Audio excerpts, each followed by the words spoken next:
So for spelling, I've literally reviewed hundreds and hundreds of Psychology Today profiles. So after reviewing quite a few of these things, there is some really specific information about spelling and grammar that are the most frequent and noticeable mistakes that I've seen. Number one is misspelled names. So literally folks' names, their personal name. And the reason I know they're misspelled is when I go to look up their business and see what they're about, their name is different on that.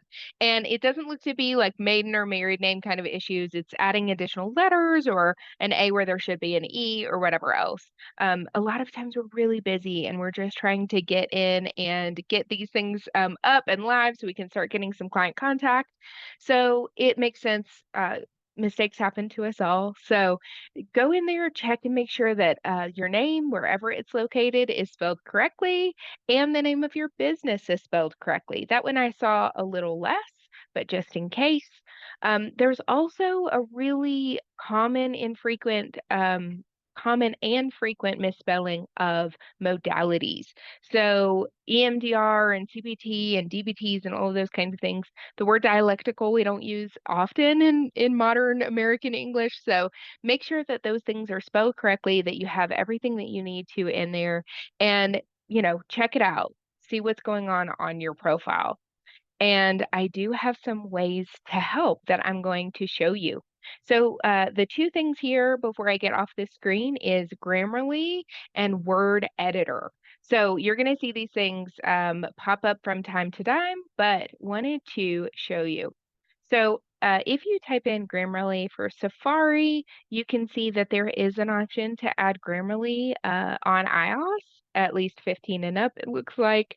So there are options here that explain how to get Grammarly for other devices, but I will let you know that it is primarily for Chrome. I have it here on my computer. You see this green dot. This is Grammarly for Chrome.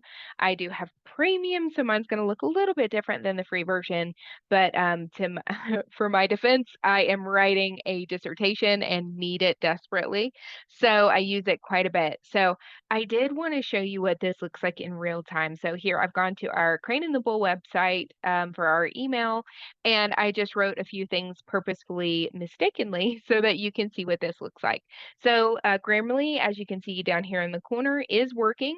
It is going to give you ideas on things that what kind of it uses the word voice, but like what kind of vibe you're sending off on this email. Is it pleasant? Is it asking for a favor? Is it demanding? It's going to kind of give you what this feels like to Grammarly.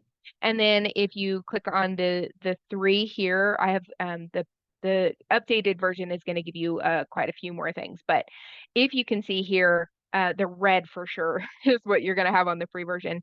That is correct. So when you click on these, it's going to give you these suggestions. You can accept or dismiss them, add things to the dictionary if it misspells somebody's name or something. So when you go to accept these, and I'm just going to go to all the reds first, I mistakenly didn't add a space between those things, and this is going to be a space. If you get the updated version, it's going to give you other suggestions, mostly for things grammar related, clarity, and things like that. So you can see I said, I'm here today to chat about the ways in which to improve your spelling and grammar. That is not the best English. So that is going to change it to, I'm here today to chat about how to improve. So, and then it actually has another suggestion, discuss improving. Sometimes it does that. Once you fix it once, it like gives you even more. It's like, I could do better. It wants excellent instead of awesome. Okay. And real time, that's what I thought it was going to do the first time, is hyphenate it. So then it's going to give you the all clear here. You can write. This is one of the things that I did. I copied and pasted my Psychology Today profile into Word and let Grammarly look at it and make sure everything was good to go. And that is what I'm going to show you next.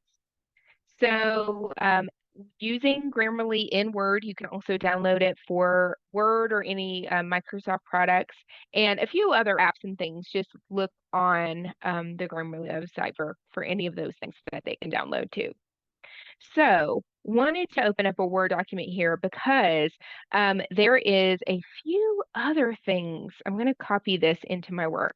So number one, slowly but surely starting Grammarly up, and once it becomes green, it's good to open. Shouldn't have anything wrong, but it comes up over here on the right-hand side, and it's going to give you any suggestions. It says no issues found. Now, for my dissertation, there's thousands of these things. So you can go through all of the different categories of things that it found, but there's also something that Word has naturally if you don't want to download the Grammarly product. There is this thing beside it. It's called Editor. So when you open up Editor, it's going to do a similar, although there's a little bit of difference between Grammarly and Editor. Grammarly is better in my opinion, but it's going to check for your spelling and grammar specifically, as well as some of the clarity, vocabulary, and other things that Grammarly checks. So this is going to give you some really good feedback. And we'll talk about this editor. You're going to see this a little more in our presentation, but for now, for spelling and grammar specifically, check out Grammarly. Okay, I'm going to